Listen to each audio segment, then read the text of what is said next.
Hello అందరికీ welcome back to my channel VME ఆమెని. ఈరోజు వీడియో ఏంటంటే మొన్న చాలా వైరల్ అవుతున్న ఇన్స్టాగ్రామ్లో వైష్ణవి ఆమె గురించి అయితే చెప్పబోతున్నాను. సో చాలా బాధ అనిపిస్తుంది. ఆమె పేరు తెలవంగానే నాకైతే చాలా బాధ అనిపిస్తుంది. ఇన్స్టాగ్రామ్లో కూడా చాలా వైరల్ అవుతుంది. సో ఆమె ప్రెగ్నెంట్తో ఉంది అని తెలిసి కూడా అంత లవ్ అంత ఇష్టపడ్డాయని అసలు ఎలా చంపిండు, మళ్ళీ మత్తు ఇంజెక్షన్ ఇచ్చి మరి ఆమెని ఎంత టార్చర్ అనుభవించిందో పాపం. నాకైతే చాలా బాధ అనిపిస్తుంది, ఏడుపు కూడా వస్తుంది. వాడిని మాత్రం అసలు విడిచిపెట్టొద్దు నేను చెప్తున్నా. ఫస్ట్ అయితే వాడిని కనీసం ఎన్కౌంటర్ కానీ ఏది చేయకున్నా కానీ ఆమెకి వైష్ణవి అనే ఆమెకి కజిన్స్ కానీ వీళ్ళంతా కలిసి 13 మెంబర్స్ అంట. సో వాళ్ళైతే వాడిని మాత్రం బయటకు వస్తే అస్సలు విడిచిపెట్టారు, అస్సలు విడిచిపెట్టొద్దు కూడా. అసలు ఎంత టార్చర్ అనుభవించిందో పాపం. ఆయనకి ఇష్టం లేకుంటే చెప్పేసి ఉండే, వాళ్ళ అమ్మ నాన్నకు ఒప్పచెప్పి నాకు వద్దు అని వెళ్ళిపోతే అయిపోయి ఉండే.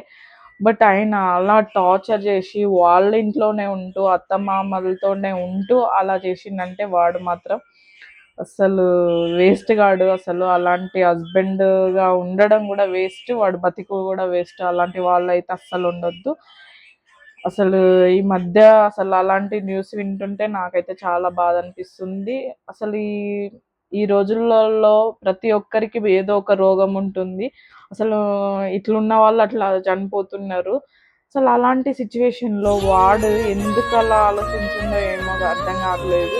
అలా చేసే వాళ్ళందరికీ మనస్ఫూర్తిగా ఒకటే చెప్తున్నా, ఉన్నన్ని రోజులు కొంచెం హ్యాపీగా ఉండండిరా నాయనా. అసలు లవ్ చేస్తే 100% ప్యూర్‌గా ఉండండి, లేకపోతే లేదు.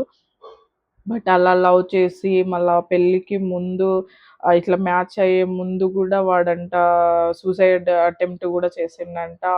చేసుకుంటా ఆమెనే చేసుకుంటా అని. బట్ వాళ్ళ పేరెంట్స్‌కి అయితే అస్సలు ఇష్టం లేదట. ఇష్టం లేనప్పుడు వదిలేసి ఉండే. ఆ పాప ఆమె చిన్న ఏజ్, అసలు నాకన్నా చాలా చిన్నది. అసలు చాలా బాధ అనిపిస్తుంది. పాపం 18, 19 ఇయర్స్‌కి ఆమె అంతా అనుభవించి, అందులో ఒకటి ఆమె ప్రెగ్నెంట్ అయ్యి తెలిసి కూడా వాడు అట్లా టార్చర్ చేసి చంపిండంటే నా వల్ల అయితే లేదు అసలు. చాలా బాధ అనిపించింది. ముందు ఒక్కటే చెప్తున్నా, ఎంత ప్రేమించి పెళ్లి చేసుకున్నా కానీ వాడు ఆహ్, మోసం తెలిసిపోతది గదా! మనతో ఎట్లా ఉంటుండు, ఎలా బిహేవ్ చేస్తుండని ఉట్టిగానే తెలిసిపోతది. అంటే ఎట్లా గుడ్డిగా ఎట్లా నమ్ముతారో నాకైతే అర్థం కాలేదు. సో చాలా బాధ అనిపిస్తుంది. వాడిని మాత్రం ఖచ్చితంగా ఎన్‌కౌంటర్ అన్నా చేయాలి. లేకపోతే బయటికి విడిచిపెడితే వాళ్ళ ఫ్యామిలీ మాత్రం అస్సలు ఊరుకోరు. వాడినైతే చంపేస్తారు. నాకు తెలిసైతే ఇట్లా ఎన్‌కౌంటర్ చేసే కన్నా వాడిని విడిచిపెట్టి బాగా హింస పెట్టి చంపేస్తే అయిపోతుండే. అలాంటి వాళ్ళనైతే అంత ఈజీగా చంపొద్దు. చంపినా గానీ అంత ఈజీగా చంపొద్దు. ఆమె ఎంత టార్చర్ భరించిందో పాపము చనిపోయే ముందు. వాళ్ళ అత్తారింట్లో ఉంటూ వాళ్ళ కూతుర్ని చంపిండంటే వాడికి ఎంత ఇది ఉండాలో చెప్పండి మీరే. ఈ రోజులలో అసలు నిజంగా భయమైతుంది. చెప్తున్నా, లవ్ చేసే వాళ్ళకి ఒక్కటే చెప్తున్నా, ఉంటే ప్యూర్‌గా ఉండండి, లేదంటే లేదు. వాడు కొంచెం మోసం చేసినట్టు, కొంచెం అది చేసినట్టు అనిపించినా విడిచిపెట్టండి దయచేసి. ఆడవాళ్ళకి చెప్తున్నా. అసలు ఈ రోజులలో రోగాలకి చిన్న చిన్న ఏజ్‌లోనే పెద్ద పెద్ద రోగాలొస్తున్నాయి. మనం తినే ఫుడ్ వల్ల గానీ, ఈ వాతావరణం కల్చర్ పెరిగిన దాంట్లో గానీ చాలా ఇబ్బందయితుంది. అలా అని ఇవన్నీ పక్కకు పెట్టి లవ్ చేసుకోవడేందో, ఈ పెళ్లి చేసుకోవడేందో, ఈ చంపుకోవడాలేందో నాకైతే అస్సలు అర్థం కావట్లే. ఈ రోజులల్లో నాకైతే చాలా భయమైతుంది. కొన్ని న్యూస్ వింటుంటే నిజంగా ఇన్‌స్టాగ్రామ్‌లో గానీ, యూట్యూబ్‌లో గానీ నేను చూస్తుంటే మా ఆయన మాత్రం ఊకే చూసిందే చూడొద్దు, ఎందుకు నీకు అది ఇదని అంటూ ఉంటాడన్నమాట. నేనేం చూసినానే గూడా ఈవినింగ్ వచ్చి ఆయన డ్యూటీ నుంచి రాంగానే యూట్యూబ్‌లో చూస్తా ఉంటాడు. ఇది ఏం చూసింది, ఏంది అనేది. సో ఉంటే ప్యూర్‌గా ఉండండి, లేదంటే లేదు. లవ్ చేసే వాళ్ళకైనా, లవ్ చేసి పెళ్లి చేసుకున్న వాళ్ళకైనా ఒకటే చెప్తున్నా, మీకు ఎక్కడైనా తేడా అనిపిస్తే ఖచ్చితంగా వాళ్ళ పేరెంట్స్‌కి ఒప్పజెప్పడమా, లేకపోతే మీరే వెళ్ళి పేరెంట్స్ దగ్గర ఉండడమా చేయండి. ఇలాంటివి మాత్రం అస్సలు చేయకండి. ప్లీజ్ ఒకటే చెప్తున్నా మనస్ఫూర్తిగా. ఇలా ఉన్నది కొంచెం జీవితంలో కొంచెం హ్యాపీగా ఉండేటట్టు చూసుకోండి. ఈ ఇన్ఫర్మేషన్ ఎందుకు చెప్తున్నా అంటే నా వల్ల అయితే లేదు. నేను గూడా ఇంట్లోనే ఉంటున్నా గదా! ఇలాంటి న్యూస్ చూసినప్పుడు చాలా భయమైతుంది, అనిపిస్తుంది.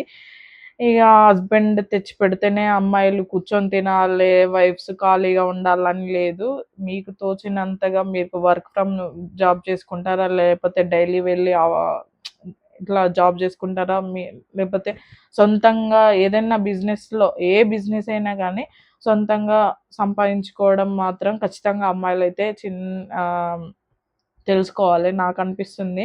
నిజంగా హస్బెండ్ తెచ్చి పెడితేనే తినాలి అన్నట్టు లేదు. నేనైతే ఇప్పుడైతే అనుకుంటున్నా ఏదో ఒక చిన్న బిజినెస్ ఇప్పుడు నేనైతే యూట్యూబ్ రన్ చేస్తున్నా. అది ఎట్లా రన్ చేస్తున్నానో ఏమో తెలవదు గానీ, ఒక ఫీలింగ్ యూట్యూబ్ అయితే రన్ చేస్తున్నా అనే ఫీలింగ్‌లో ఉన్నా. మా బాబు గూడా చిన్నోడు గదా! సో, నేనైతే వాడిని వదిలి డ్యూటీ వేసుకోవడం ఇదంతా ఏదైనా బిజినెస్ పెట్టడం గానీ కుదరదు. నేనైతే ఖచ్చితంగా యూట్యూబ్ గానీ, లేకపోతే ఇంకేమన్నా డ్యూటీ చేసుకోవడము, నా అంతట నేను సంపాదించే విధంగా ఉండాలని నాకైతే చాలా కోరిక అన్నమాట. ఈ కోరిక ఎప్పుడు నెరవేరుతారో ఏమో తెలియదు. బట్ నాకైతే చిన్న కోరిక. అలాగే ఈ ఇన్ఫర్మేషన్ మీకు నచ్చితే లైక్ చేయండి. అలాగే షేర్ చేయండి. నా ఛానల్ గనుక నచ్చితే మాత్రం సబ్స్క్రైబ్ చేసుకోండి. అలాగే నా ఛానల్‌నయితే ఫాలో కావండి. ఓకేనా ఫ్రెండ్స్?